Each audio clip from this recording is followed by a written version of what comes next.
মধ্যপ্রাচ্যের চলমান সংঘাতের মধ্যেই নতুন বিধ্বংসী ড্রোন উদ্ভাবন করে চমক দেখিয়েছে ইরান, আর জানিয়ে মার্কিন শিবিরে আতঙ্ক তৈরি হয়েছে। ইরান তাদের শক্তিশালী কামিকাজে ড্রোন শাহেদ 101 এর একটি উন্নত ও আরও বিধ্বংসী সংস্করণ উন্মোচন করেছে।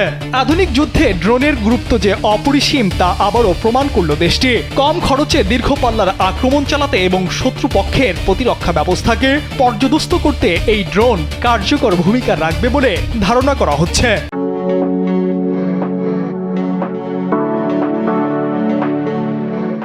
সমর বিশেষজ্ঞদের মতে এই ড্রোনটি আগের চেয়ে অনেক বেশি কার্যকরী হবে।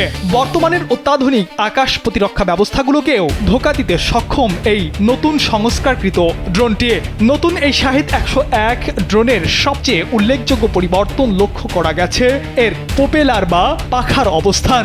আগের সংস্কারগুলোতে সাধারণত পেছনের দিকে গ্যাসোলিন ইঞ্জিন ব্যবহার করা হতো, যা ওড়ার সময় এক ধরনের পরিচিত গুনগুন শব্দ তৈরি করত।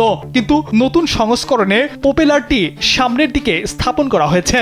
এটি একটি শক্তিশালী বৈদ্যুতিক মোটর দ্বারা পরিচালিত হবে। এই নতুন প্রযুক্তির ফলে ড্রোনটি আকাশ দিয়ে ওড়ার সময় কোনো বিশেষ শব্দ তৈরি করবে না। এর তাপ নির্গম হবে নগণ্য, ফলে রাডার এবং ইনফ্রারেড শনাক্তকরণ সিস্টেমগুলোর পক্ষে একে খুঁজে পাওয়া প্রায় অসম্ভব হয়ে পড়বে।